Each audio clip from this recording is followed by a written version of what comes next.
Checking in now with the Quincy Emergency Management Director, Ali Sleeman, for an update on today's storm, how the city's preparing, and what impacts could be anticipated. Ali, thanks for spending some time with us. Good to talk to you.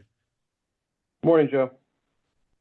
Can you tell us a little bit about what's happening in the Emergency Operations Center here in Quincy today with regards to the storm?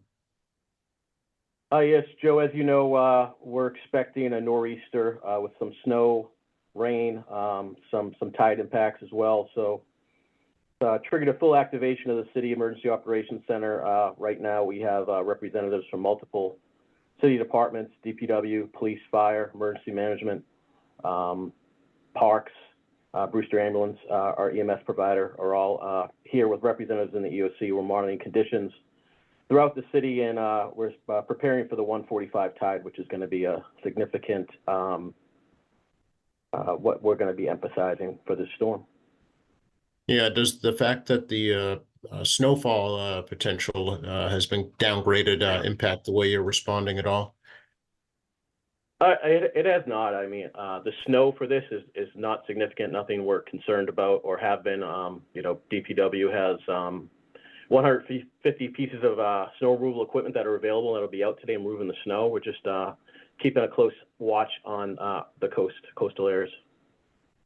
Yeah, where exactly, Ali, are you expecting problems, and what are you doing at those areas? Well, that's the difficult part, Joe, because we have 27 miles of coastline in Quincy, as you know, so we're not really sure where it's going to impact. It's all going to be depending upon the wind and weather at the time that the tide arrives. So we had a storm, I believe it was January 13th, that affected more of the Squantum Marina Bay area, the Newport Ave extension, East Squantum Street, Commander Shea Boulevard. Those areas were underwater for a little bit of time, a couple feet of water. So with this storm, it could be Adams Shore, it could be Howe's Neck, could be the areas of Squantum Marina Bay again. So we're watching all those areas. The Quincy Police have extra patrol vehicles on the road, and they're watching those roads, and we're keeping a close eye on them with the traffic department to block those roads off if we need to. Yeah, have you stationed additional equipment, first responders in those areas? Yes, 100%. They're out there now preparing for the tide.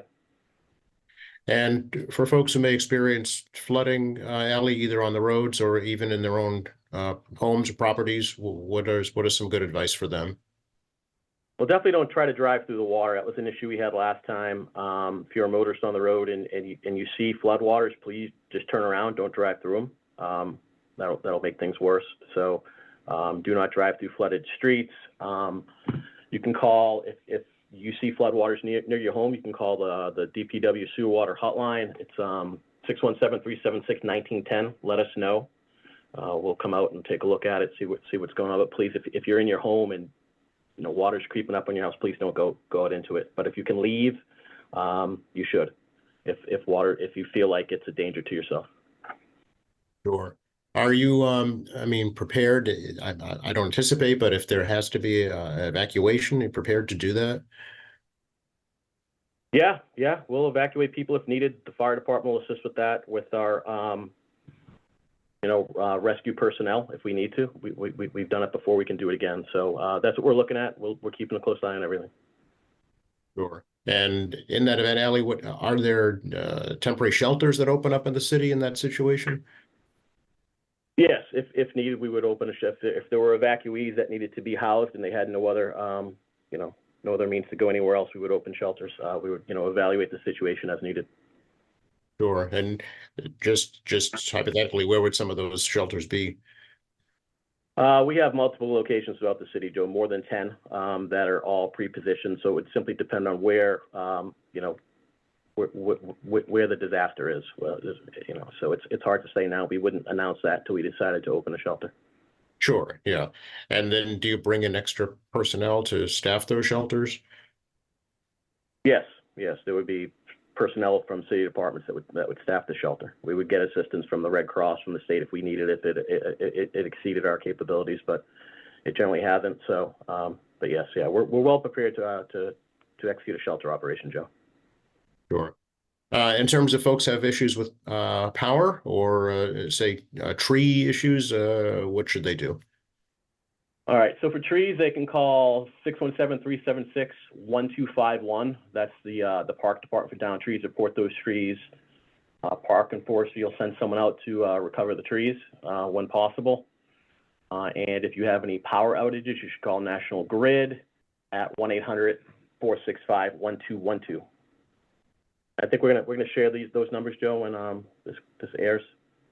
Yeah, absolutely. We'll put those up for folks there on our website and on the city website as well. And do folks call right into the Emergency Operations Center as well, Ali, for anything, or is that just basically for city personnel?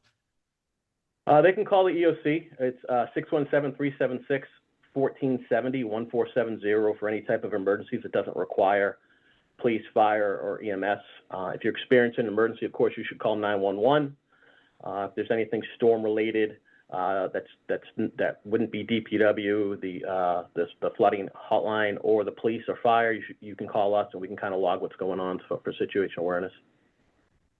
Okay, and going forward for the rest of the winter, let me ask you to just give some basic advice, basic tips for folks to be prepared for future events like this.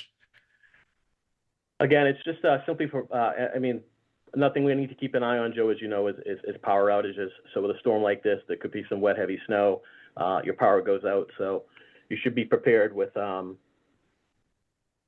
type of emergency kit, some type of light sources, flashlights, a way to charge your cell phone that runs by battery, some non-perishable food items, and some blankets, because it is going to get cold here in the next couple of days. So if your power goes out, and sometimes National Grid cannot restore the power immediately simply because of the conditions they're not able to work and high winds and things like that. So most important thing moving forward, especially in the New England winter, was beautiful the other day in the high 50s, and today we're expecting nor'easter. So just always being prepared for a power outage. Sure. Anything else you'd like to share with folks right now? I think that's it.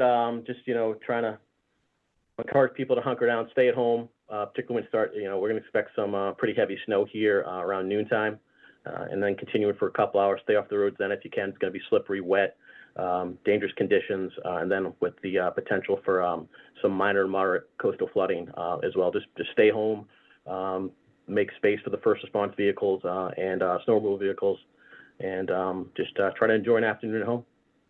I appreciate your time, Ali. Good to talk with you, and stay safe.